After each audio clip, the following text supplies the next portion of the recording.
Hey, what's up, good people? It's Jay Ray, the co host of Q Points, and I wanted to come to you because there are two really important ways that you can support our show.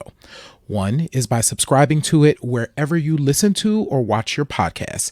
Q Points is pretty much everywhere.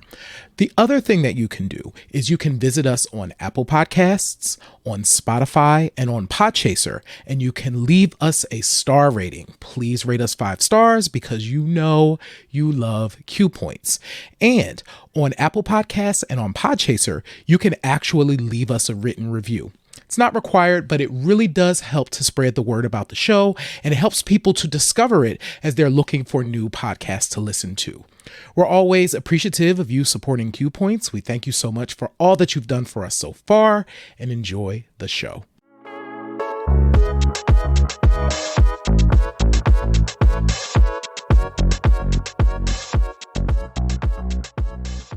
If you've lived in the Atlanta, Georgia area over the past 33 years, you are familiar with the name and the voice of Joyce Littell. The Athens native has hosted The Quiet Storm on WVEE Atlanta since 1990, and during her tenure, named the brand manager of News and Talk 1380 WAOK. Joyce Littell's genius extends beyond the airwaves as creator and producer of countless events, including Passion and Poetry, ATL's Baddest Chicks, Got Word Youth Poetry Slam, Poetic Moments Live, and Relationship Conversations. The National Black Radio Hall of Fame inductee and Black Women in Radio Historic Collections honoree continues to add to her 40-year legacy as the host of the Grown Folks Table podcast. Q Points family, please, let's give it up for Joyce Littell. It's not often that I get to talk to an Atlanta legend, but this is different because I know this Atlanta legend, and I have the honor and privilege of saying that I have spent years working with this woman in radio, and it is my honor to welcome Joyce Littell to Q Points. First and foremost, Joyce, how are you doing today? I am doing well, to still be around, Mm-hmm. gray hair and all. I, I am doing well, Adrian. I cannot complain. That's listen, I love to see it. I love to see you.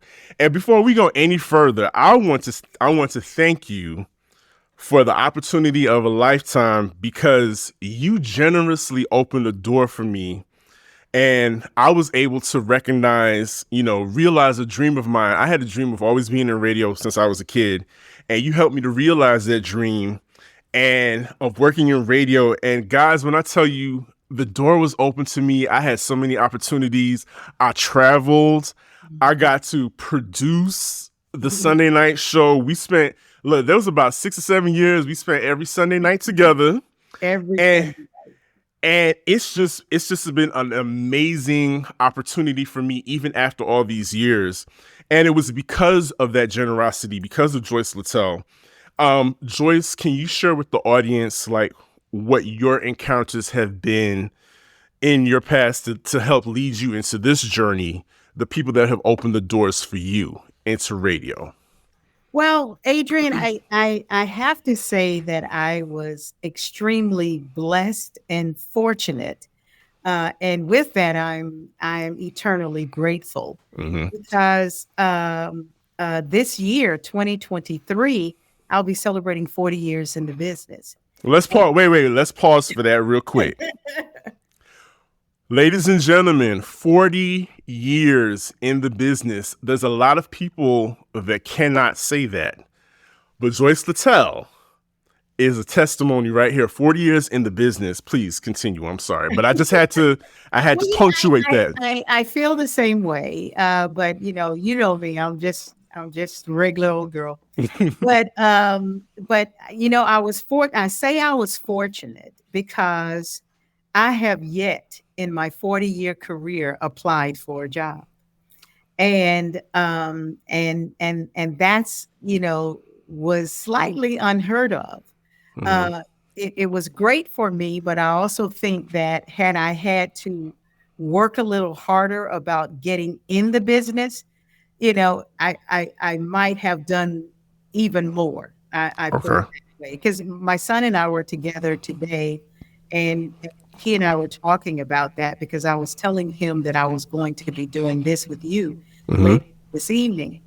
But just straight out of college, where I graduated at Mars Brown, oh, I got a call, and the call was come work for me, and that's right after graduation. I think I went down to Miami to hang out with my sister for a few days, and Hmm. then I know I'm getting this call, and now I'm back in Georgia, back in Athens, Georgia, to work for Michael Sermon and WXAG 1470 in Athens, Georgia, just on a call because my sister had told him that I had just recently received a degree in mass communications.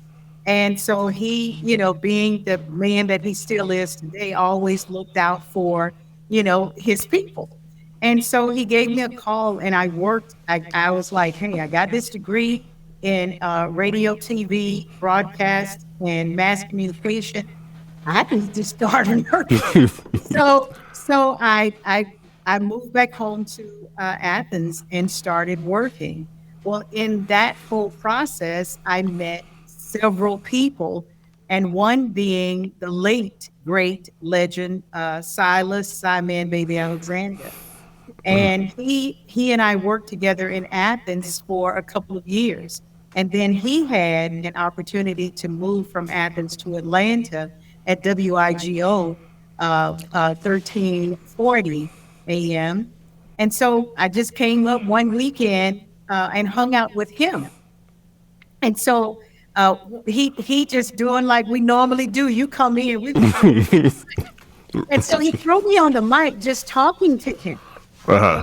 And his manager called him up and said, "Who that is? Who is that?" And I'm like, "Oh, mama, you about to ring shit." And so he told her who I was. And she said, "Put her on the phone." And I got on the phone and she offered me a job. And I worked there over at WIGO for a couple of years. And next thing I know, I get a call from Mike Roberts, who was the morning show at B103 and the program director. And he called and offered me a job. So, and the rest is history. Like I said, I am just grateful, lucky and blessed to be able to get in this industry in the manner in which I did, and I am thankful and blessed to still be in it 40 years later. That's amazing. And hearing you speak about Silas, God rest his soul, the relationships, radio is about relationships.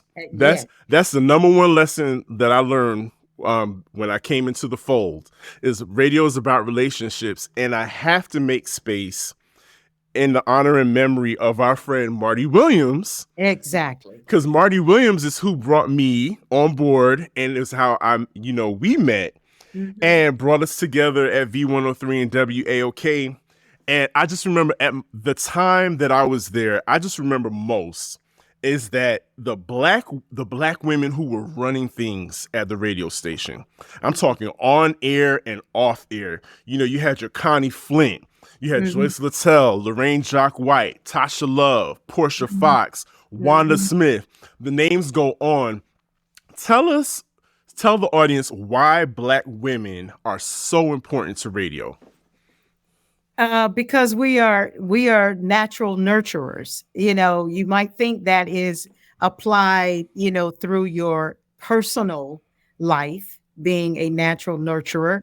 But a natural nurturer is is a woman that carries that throughout her life, her total life, and even in her professional life as well. And so, one of the greatest things out of all of those people that you mentioned is that, even the Carol Blackmans. Carol, yes. It's a whole list of them, Ramona DeBrose, all of them. Is that you got a chance to meet them, know them, and they were nurturing. One of my favorite, and God bless and rest her soul, is Zilla Mays. I remember walking in V103 and WAOK. I came in on V103. I now manage the WAOK. Come on. It's a story. It's a journey. And when I walked in the door, when I was in college, I only had an AM radio in my car. And I would listen to this woman named Zilla Mays.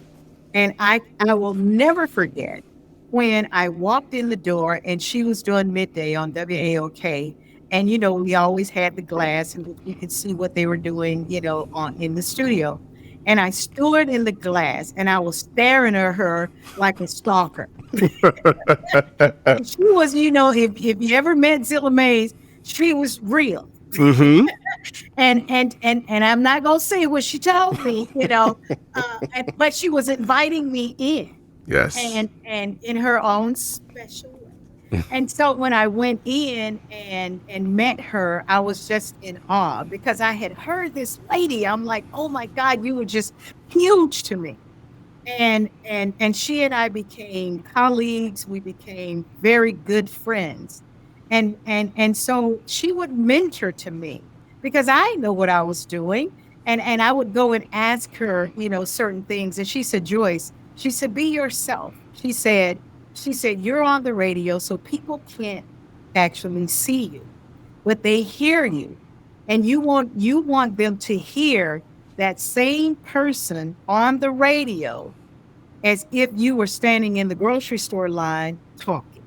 Right. And so that I will never forget that.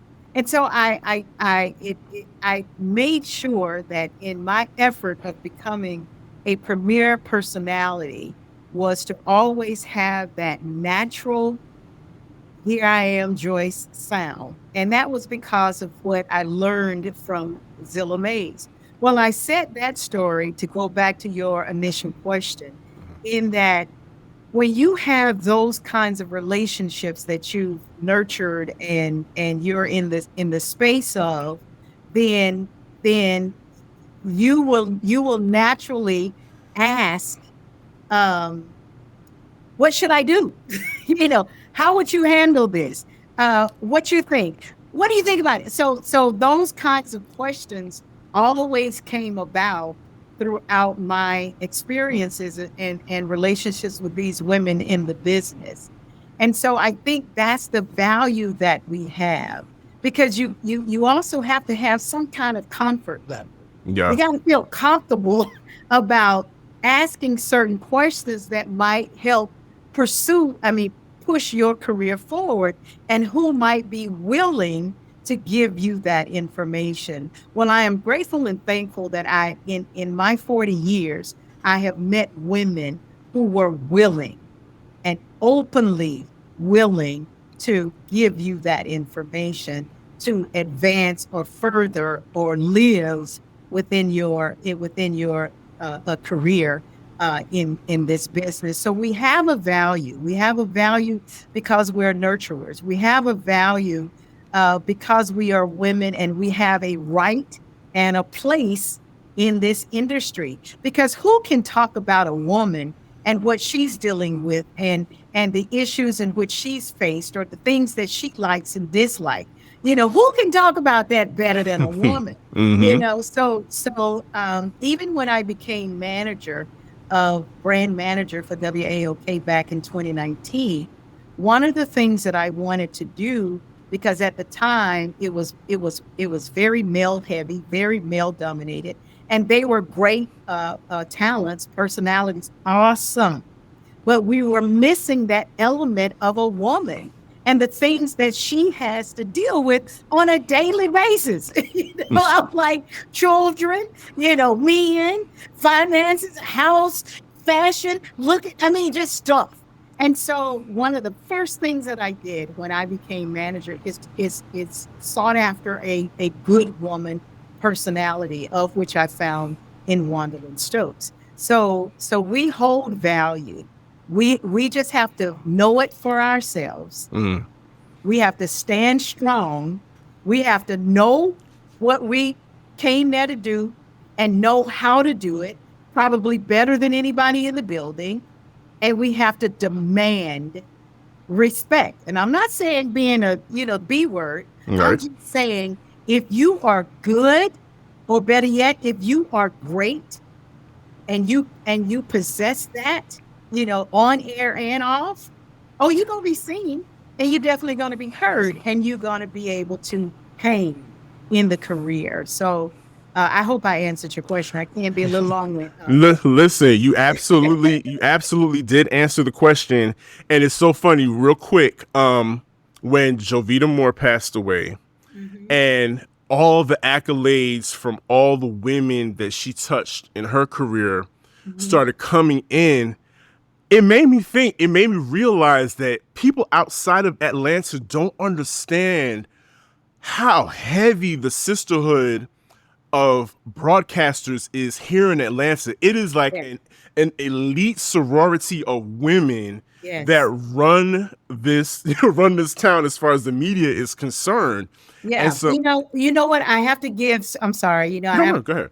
I'm older. So if I don't say it, when I think about Adrian, I'm going to forget it. Go So right ahead. there's a young lady named Felicia Love who have diligently put together a phenomenal organization called Black Women in Radio. And Mm. she's pulled women from radio all over the country and made a platform in which we can communicate and talk among each other because of what you just said. We are a sorority. Play with us if you want to. Listen, I, I'm here. Look, I'm not telling you something I heard about. I witnessed it for myself. I've witnessed it for myself, and it's funny. So, like you were saying, the lineups are real male heavy. Right. And let's talk about the Quiet Storm. So Melvin Lindsay, we all know Melvin Lindsay started the Quiet Storm in 1976. Right. But as history has it, you are the only woman in the quiet, like in all of Quiet Storm history, that has like really held down a Quiet Storm format and has taken it to such higher heights, like in all radio history. Like Yeah. let's talk about that. Let's talk about the Quiet Storm. Well, then, and that's Mike Roberts' fault. You know? Because when Mike Roberts, by the way, I want to welcome my guest. One of the best poets in the history of poetry is Queen Sheila. Hey, Queen, I don't know Queen Sheba. So when Mike Roberts hired me to come over to V, I came over and I was doing overnights Mhm. from 1 o'clock until 6. And I'm like leaving WIGO, getting a shot at V. I'm just all excited, right? Yeah. So one day Mike Roberts called me in his office and he said, Joyce, I am going to try something. And I'm like, so what you gonna try, Mike Roberts? And he said, I want you to become the host of the Quiet Storm. He said, normally that time of night, it's always a deep voice male Uh-huh. that because radio is programmed to certain radio was programmed to women and Right. so a deep voice male and don't did a cute one. Oh, you women. And so he called me in and he said, I'm going to give you a shot, or I want to try you at hosting the Quiet Storm. Now, when he first said that, I was just looking at, okay, now I'm going to come from 1 until 6 and go from 10 until 1. Hmm. Or back then it was 10 until 2. Right. Well, I'm like, well, I consider that a move up. You know what I'm saying? And so I was excited about that. And then I started doing it, and the phones and the ratings went crazy. And Mike called me in. He said, Joyce, it was your voice. He said, your soothing voice is what I knew would be really great for the Quiet Storm and G103. So it was Mike Roberts' fault. Thank him for hearing it and seeing it in me and allowing me to become the host, the first female host of a show like that called The Quiet Storm. And as we say, the rest is history. So both you and Mike Roberts, y'all are the parents of all the babies that were born in what?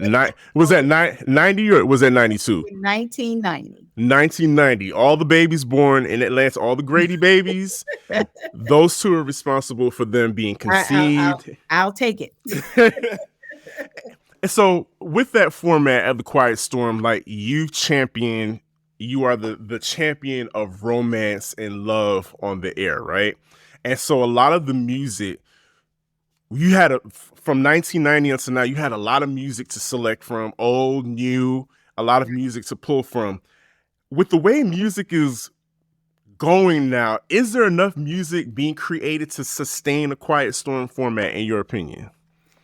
Yes and no. I mean, because it's going to be artists and music till eternity. I mean, because there are always someone who is wanting to become an artist.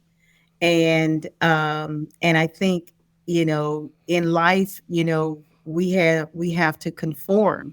I'm not tech savvy at all. You remember when you worked with me, you had to do most of it. Yes. That's not it, but I had to become savvy enough to maintain credibility and to continue to advance in my career.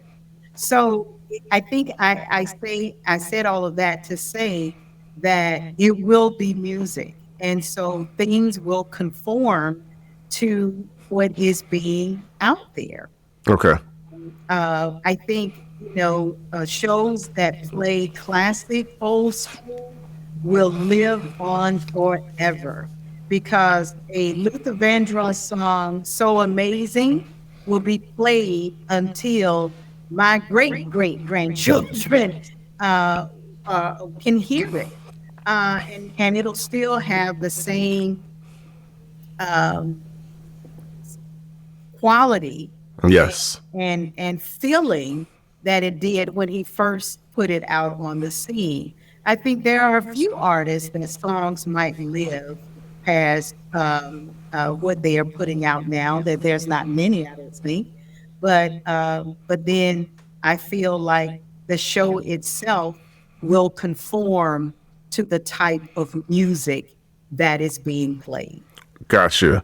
So one such artist that I feel, in my opinion, you help nurture is Usher.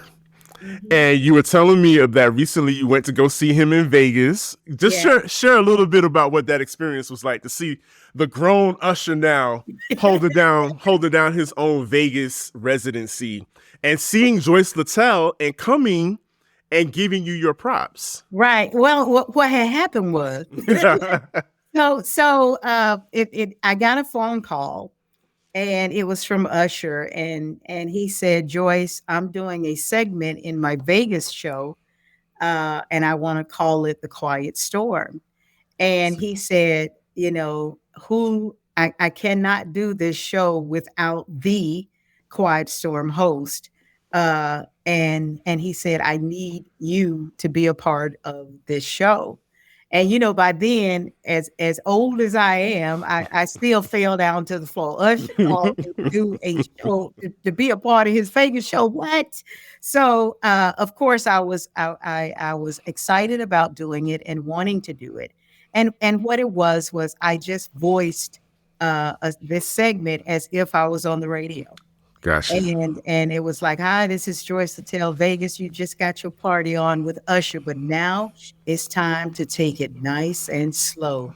And you're listening to The Quiet Storm. And it was all written out at the time. Mm-hmm. So, and because I did that, we went out to Vegas. He put us smack dead in the middle of front row. I'm talking about $2,500+ tickets. Ooh. And the after party, I mean, he just really showed us a great time. Now, there was some business involved, but I ain't got to share all that. But, right. And I was just as country as they come, because soon as that segment came on stage, I was standing up on the front row screaming, "That's me! That's me!" I tell you, I'm just straight up country. That's Athens. That's just Athens. That's just the Athens in me. And when I told him because he did a meet and greet and brought us in. We took pictures and did the whole nine. And I told him when we were in there taking pictures, I said, "Look, I'm country. I'm gonna be country. You gonna hear from me." And he will be okay with it. He'll be all right. He was okay with it. And the other people who were on the front row with us, they were just looking at me. I like, I don't care. That is me. That is my voice. That is my name. And then I saw DJ Mars, and DJ Mars said, "Joyce, I loved it." That's right. Yeah, because he's out He there. was his DJ, yes. And so we got pictures and we had a great time. And DJ Mars just recently posted he and I again on his Instagram. And on there, I was truthfully saying, now I've been to Vegas before, I've been to shows before, but that was the best show experience that I had had.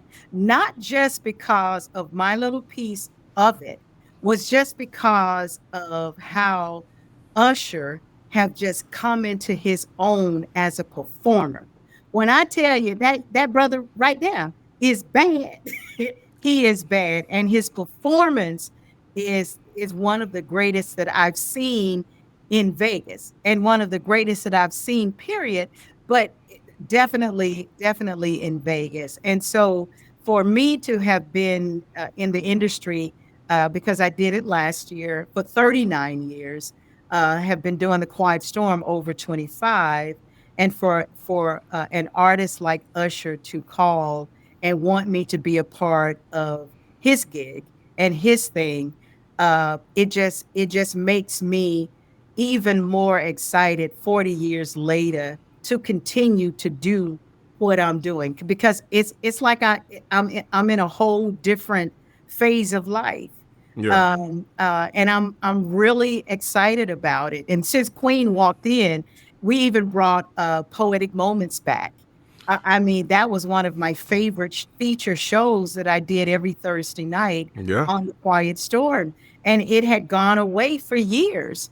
And then, we brought Passion and Poetry back. I'm like, we're going to bring Passion and Poetry back. We're going to have to bring some poetry. And so Queen and I had talked maybe a year or so before. And I called her up. I'm like, let's go. And, she just signaled ready to go. And the show is back. The show is doing well. And I'm looking forward to doing more of those kinds of things. So the experiences continue. So let's pause on Passion and Poetry real quick, because one of the many lessons that you taught me is, you told me, Adrian, in this business, when you get in here, you have to make sure you create something and get as much as you can out of this business, out of this time that you have. And one of the innovations that you started, of course, was Passion and Poetry. So for the listeners, please, and the viewers, just break it down for them what Passion and Poetry is, because I'm very familiar with Queen Sheba, and you've given, there's a whole community of poets, Georgia Me, Abyss, all of those brothers and sisters that, you gave a platform to, that went on to do amazing things across the country and still doing things like that. But break it down for them what Passion and Poetry is. It's your brainchild, but what it is and what people go away feeling when they experience Passion and Poetry. Well, we're going to keep it clean. Well, you can, we some adults. A little bit. But you know what? You were right. And even some of the talent that I have the pleasure of nurturing now, I say the same thing. I say, you're only as good as your last air check. And you need to take advantage of opportunities, any opportunity that will be good for you and that will advance your career and your talent. You do not need to sleep on it. You do not need to sit on it. You do not need to wait on it. You need to develop it and let it work on your behalf. And so as a host, of the Quiet Storm at the time, I used to just try to think of things that will do that for me, that will put me in front of my listeners, that will make them want to come and listen and stay, which make my ratings be, top ratings, and then give me some form of longevity. And so I went to hear Hank Stewart one time. He was performing at this little art gallery out in DeKalb County or Stone Mountain. And I'm sitting in the room and he's spitting out his poetry. And I'm like, and I see this whole room full of people and they were just all into it. So I'm like, okay, this might be something here. Mhm. And I went back to I went to him about 2 or 3 more times. And so then I went to my boss at the time, who was Tony Brown, and said, Tony Brown, there's this thing that's happening in the Atlanta community of poetry, spoken word, open mic. It's about to pop off up in here. And I said, I would like to bring that to the radio. And he was like, Joyce, I'm going to give you a couple of books, meaning a couple of ratings books. And if it don't show in the ratings, then don't come back in here. So, Right. so obviously, if it stayed around for as long as it did, it showed up in the ratings books. And okay, now we've got this poetry night on the radio. Atlanta poets. Was just being birthed. It was just a phenomenal experience. And then I'm like, okay, so now how can we make this thing bigger and work for me? And I was driving into work one night and I thought about doing a stage performance of poetry, because prior to that, I had gone to New York to see Def Poetry Jam filmed live. And I'm like, okay, they can do this in New York. Why you can't do it in Right. And so I came back and I went to the promotions director at the time, Shalice Smith, and I shared the idea with her. Now the edge was it's gonna be adult Shalice. and, There you go. and she was like, fine. I said, well, let me just break the adult down. and but she was still fine. And so it was tasteful, adult erotic poetry with music, with dance, and we brought it to center stage. And it was Shalice who connected me to Josh over at center stage. And Josh liked the concept and was willing to work with me on it. And so, what is it? 20 years later? Oh yes. It's still around. We stopped it for about 6 years, COVID and whatever other reason. But the AIDS Foundation with Amara Kennedy came to me and he said, Joyce, so are you going to do passion and poetry? And I'm like, I can, if you're willing to support it. And he said, yes. And we brought it back 6 years later, last October, and we had about an 80% sale. And then we did it again on February the 11th, and like we used to do when we were a part of it, and we sold it out. So it just told me that people still love and look forward to expressing love, because that's what it was all about. It was about expressing love. And as a culture of people, it was always a little taboo to show that publicly or to speak of it publicly. And we missed something in that. Yeah. I had 2 loving parents, but I never saw them showing any love to each other, which meant that it didn't teach me much of accepting intimacy. So on that stage, that was what we were trying to express, is that it is okay to express how, intimacy. It is okay to express love, and it is okay to tell your partner, to tell your person that you are connected with, what you expect out of it. And Passion and Poetry delivered that, and people were hungry for it every year. And just this past October and this past February, I see that they still are. Wow. While you were describing the Passion and Poetry, like a flood of memories just came back to me.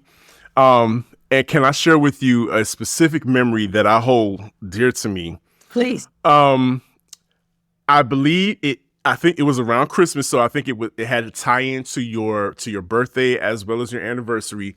And I believe we were at Atlanta Live, and it was a live broadcast of The Quiet Storm in the club in Atlanta Live, and Keith Sweat was performing, and I just remember that night so vividly because you had me on stage because I had to follow. There's a lot of technical stuff going on in the background, and you needed me on stage to hear Eric Black Williams talking to me in the headphones so I could give you the cue when to come in. And I just remember that night being so magical because you are who you are and the legacy that you created. This is, and ladies and gentlemen, we're talking about a National Black Radio Hall of Fame inductee. She is going to bring people in, and people absolutely love you. And so I just remember that night, like it just being packed. I mean, walls to walls. It was packed to the rafters. Actually, it was my 10th. Was that okay? 10th radio anniversary, and here 30 years later, it was my 10th radio anniversary, and we did The Quiet Storm live. It was Heather Headley, yes, and Keith Sweat, and Keith Sweat, and it was somebody else. I think it was 3 different artists, and I can't think. Now you got me like, who is it? And we broadcasted that show and performance live, and we had the DJs.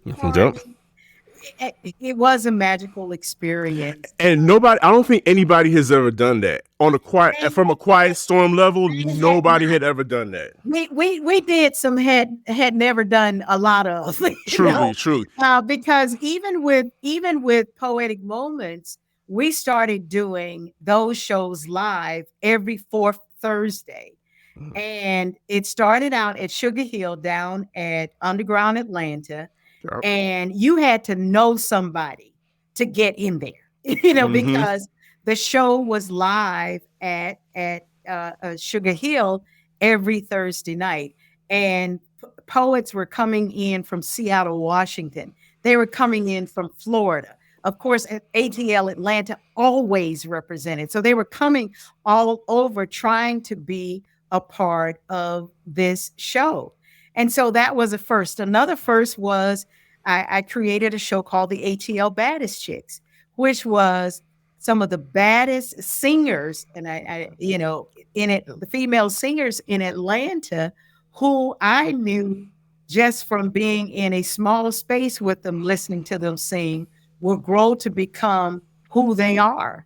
And that show, was a phenomenal experience.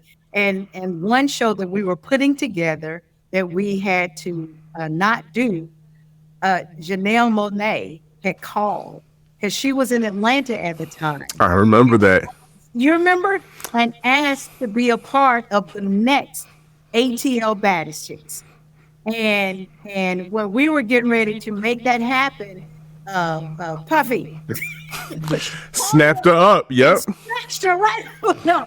So I mean, that's just how popular even that show had become. And we even did the same thing with the youth. We did the youth, the God Work Youth Poetry Slam. That was a popular event that we created right there on The Quiet Storm. And then last but not least, Love and Relationships. Love and Relationships. So Eric Benet, I mean, you just start naming all of these artists who actually called up and wanted to be a part of that conversation as well. So, it's a lot of experiences that I hope one day I can put in a book. I'm not a writer, so I got to find somebody to help me.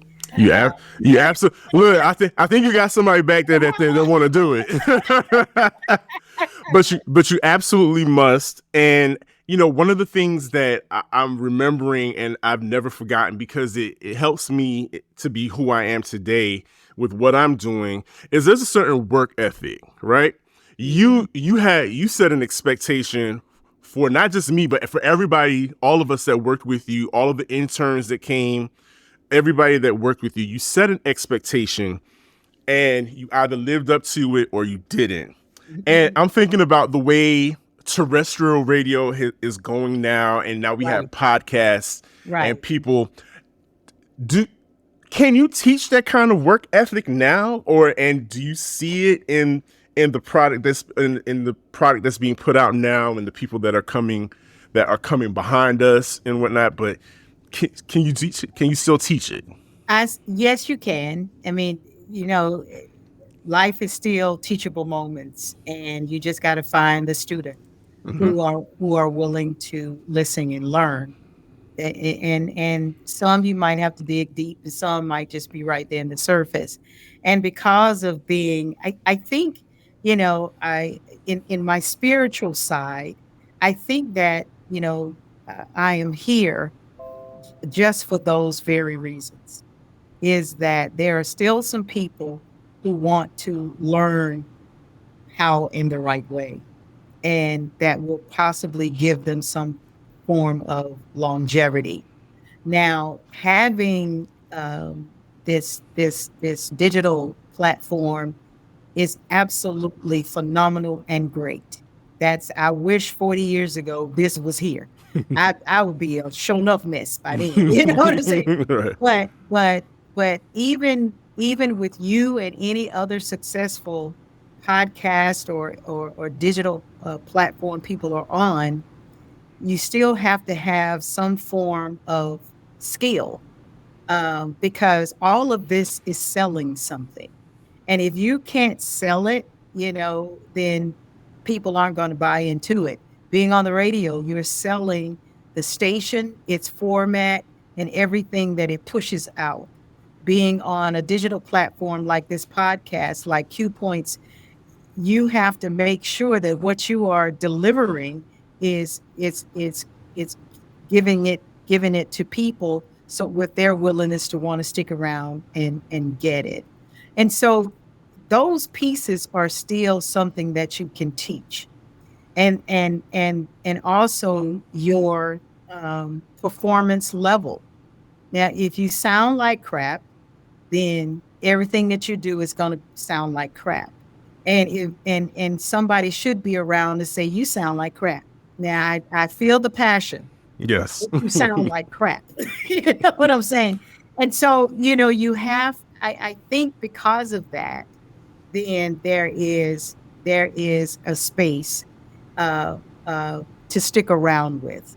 And being in a managerial space now in which I can bring people in. I just hired 2 people that are excited and trainable, because as long as something is here, then obviously there might be some interest. And when I was looking for these 2 candidates to hire, it wasn't just 5 people that had applied.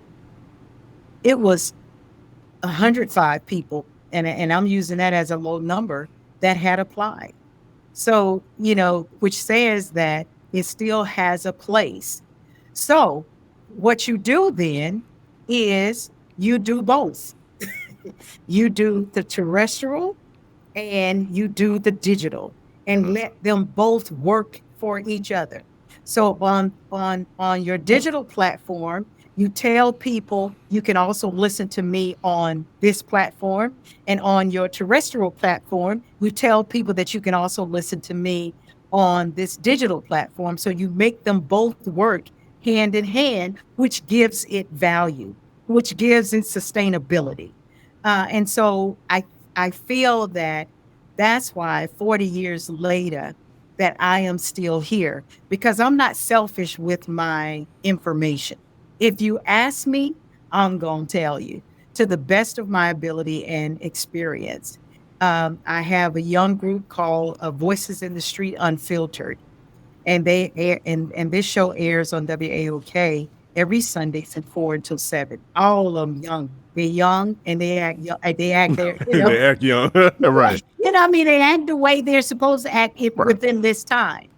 But they also respect me in the fact that they come to me and say, what can we do so we can live in this business and grow in this business and have success in this business, because it's going to take all of that. So yes, there are still opportunities in which we can teach and hopefully learn. And yes, there are spaces where go sit down, honey. Right. Just go on out there and do what you do. So I think it is, because I need them too.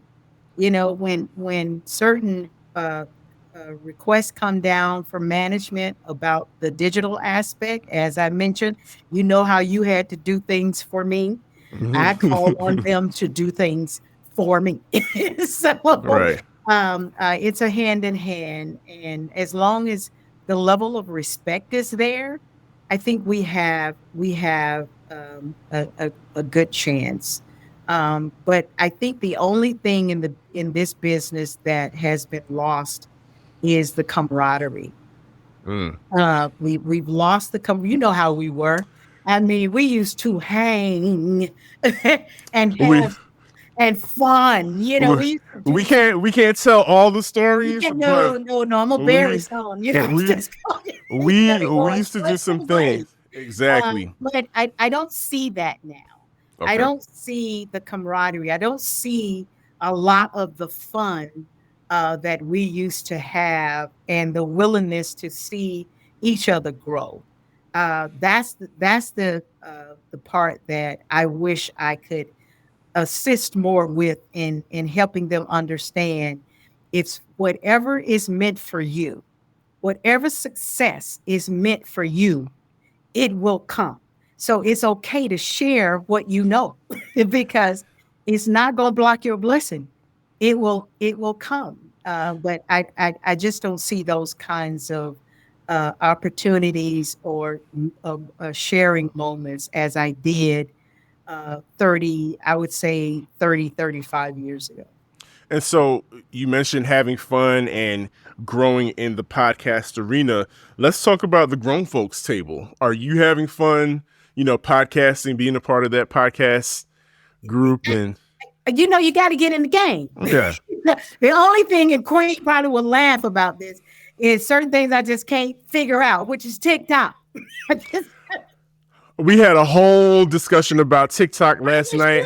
Call me on that one, because I'm like, what do you do? Listen, But it took two of us to try and figure out how to post a video last night. It was ridiculous. I understand completely. Well, but you gotta get in the game. You gotta play in the game. And so what happened was I was an honoree for a event called the Red Dress Brunch, which is a empowerment brunch that awarded women who were doing great things in the community under whatever career or profession that they were in. And so I was one of the honorees of it that particular year. And the person that put the event on is actually my pastor, my associate pastor, Pastor Alicia Cash. And so I told her, I said, Pastor Cash, well, we call it Pastor E. I said, invite some of the honorees as well as yourself to come on my love and relationship show on Sunday at the time in which I was doing it. And so she did. So she, of course, I'm the host, so I'm already there. She invited Dolores Grizzle. She invited Libby, Dr. Libby Bakar. She invited Vicki Turner, and then herself. We were all there. So we did the show, to promote this red dress brunch, but in the process, we started talking about all kinds of stuff and having fun in the process. And you know me, I'm sitting back saying, That light bulb went off, and you were like, okay. talking about a 100 watt. Okay. So after we had that show, I told them, I said, look, I said, I would like to invite you all back, once a month or once every other month. And because of the responses, the engagement that we got. So they came back. And then after that particular Sunday show, we went to dinner. And I told them at that point, I said, you know what? I said, we are a podcast. I said, the podcast arena is about to hit. And I said, we need to be in there and let's do this. And they were all in agreement. And when I tell you we had some fun and we are some grown women who will say exactly how we feel, because when you're my age at 62, where the filter at? Then there isn't. There isn't one at all. And so, and we range from in our 40s to in our 60s, and these women are presidents of big social organizations, service and social organizations. They are ministers. They are elected officials. They just run the gamut, and they don't mind speaking truth. And so, we enjoy the podcast. We're down now because I had to have a little surgery. And soon as I get back up and running, then we'll start our tapings again and push them out there, because people are asking, where y'all at? So, See, you give the people something that they want, they're going to come looking for it. Absolutely. For it. And so we just hope that we can stay in that lane and even grow, in that lane as well. It feels like you've done almost everything in this illustrious career of yours. So is there something that Joyce Littell says, you know what, I need to conquer that next? What's next for Joyce Littell? I don't know.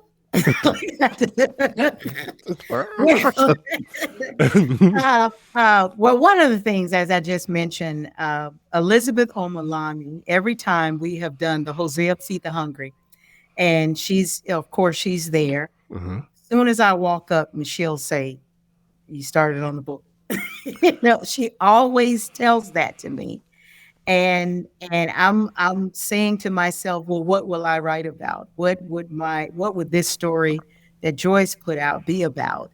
And I struggle with that. To be honest, I struggle with it. But I know that for having a 40-year career, and I hope that it doesn't end today. I want to go on for as long as I can.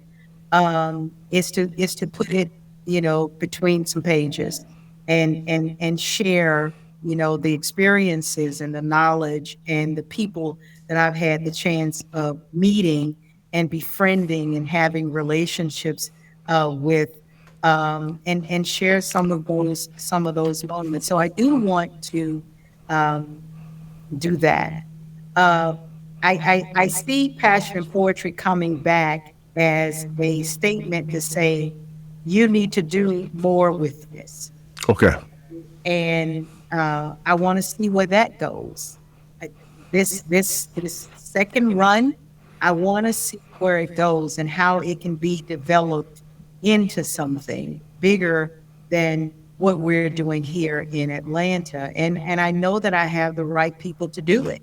I know that the talent that have been on the stage these last two shows are the talent that I know I can travel with, that will know how to entertain people all across the country, because that's what they do without being on the Passion and Poetry stage. They know how to capture an audience with us.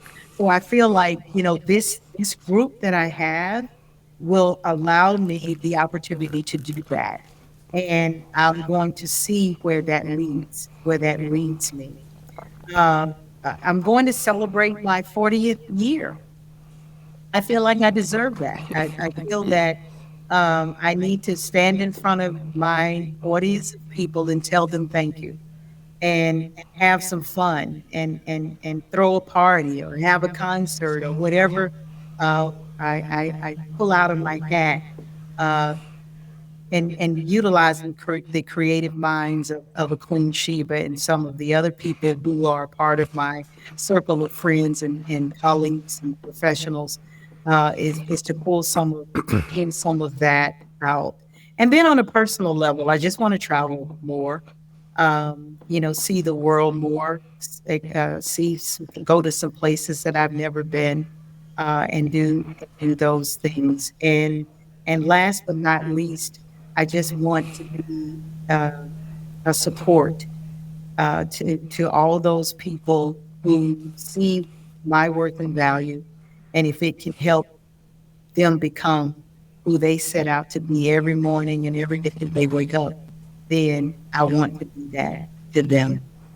Because I am a firm believer that to whom much is given, much is required, and that I would like to share what I've been given to someone else. So those are the things, that I want to still remain in the space to do. Well, one thing I know for certain is that whatever comes out of your mouth, whatever you put pen to paper, is going to happen. I know that for certain. So I am very grateful. I can't say how thankful I am enough for you to share your time with me in this spotlight that we're doing on Black women in radio. Like I told my co-host Jay Ray, I said we cannot do this show to celebrate International Women's History Month and not talk about Black women in radio and not talk about Joyce Littell, because you are an Atlanta legend and you are all the things to everybody that you've come in contact with, especially me. I know I don't get to see you and say it to you often enough, but I mean that when I say you have made a serious impact in my life, and I thank you, and we all thank you. I speak for all the interns that came through there, that all the people, all the Mark D's, everybody that came through that station. The cool thing is, and I love it, and I know it'll be a chapter in the book one day, is people like yourself, Candace Ledbetter, Ahmed, Yes. Gordon, Alan Gaucher, the Mark D's. I mean, these are the people that I had the pleasure of meeting and touching, and you all are out here doing just phenomenal work. I like to brag every time I see what you all are doing and it's posted. I'm bragging like that was mine right there. Yep. I had something to do with that, and here's the other cool thing. I still call on all of you. I call on Ahmed, I call on Candace, I call on Alan.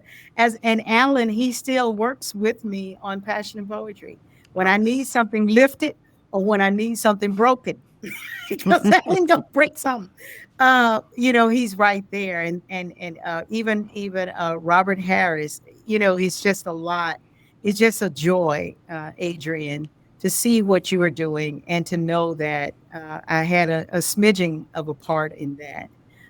And that, we don't have to talk weekly, monthly, or whatever. We know that when we pick up the phone, it starts right there. There it is. And whatever you need of me, I'm right there. Don't ever hesitate from that. I remember when my nephew was getting married and the DJ nutted up. I'm like, hold up. Oh, what you doing? Right. And you came right along. So, it's just a joy to see what you all are doing and to know that I had a little piece or a little part, in that. You all just don't know how it makes me feel. And I tell you all the time that don't be forgetting me now when you really blow up and do all the things that you are doing. Never that. So I feel the same way that you do. Thank you. Joyce, please tell the people how they can find you and keep up with all the things that you are working on. Well, I should be better at a whole lot of stuff, but I'm not. So the main three that I pay attention to is my Instagram page, which is I am Joyce Littell, my Facebook page, which is Joyce Littell, and my LinkedIn page, which is Joyce Littell. Cross our fingers, maybe one day me and TikTok will become friends. Listen, But when, right now, we are not friendly. So look, when you get it together, I'll send you a friend request and be like, hey, I got it figured out on TikTok too. So and of course, every night on the Quiet Storm on B103 until they kick me off again. I'm there from 10 until 1. And then I manage News and Talk 1380 WAOK. So you can reach out to me, anytime that way. I look forward to continuing this journey, and any way I can play a part in supporting and helping others, then that's what I'm here to do. ladies and gentlemen, Q Points family, this is Joyce Littell. Thank you so much for joining us. Thank you.